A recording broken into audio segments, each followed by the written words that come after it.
বিল গেটসের মেয়ের স্টার্টআপে এবার বড়সড় বিতর্ক।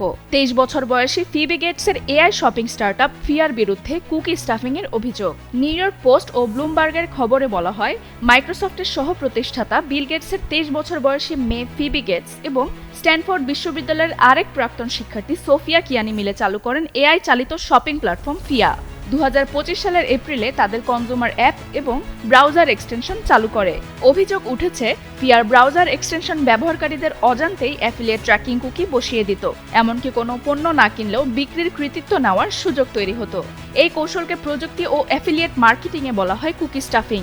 অভিযোগ সত্য হলে আর্থিক ক্ষতির মুখে পড়তে পারে সংশ্লিষ্ট প্রতিষ্ঠানগুলো। আইন বিশেষজ্ঞরা বলছেন, ইচ্ছাকৃত প্রতারণা প্রমাণিত হলে ফেডারেল ওয়ার্ড জালিয়াতির মামলায় সর্বোচ্চ 20 বছরের কারাদণ্ডের বিধান রয়েছে। তবে ফিবি গেটসের ক্ষেত্রে এত কঠোর শাস্তির সম্ভাবনা কম, বরং বড় অঙ্কের জরিমানা ও দেওয়ানি মামলাই হতে পারে প্রধান ঝুঁকি।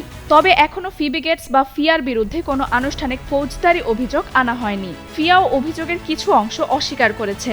এরই মধ্যে বিতর্কিত ফিচার বন্ধ করার পর ফিয়ার দৈনিক আয় $80,000 থেকে নেমে $10,000 থেকে $28,000 দাঁড়িয়েছে বলে দাবি করা হয়েছে।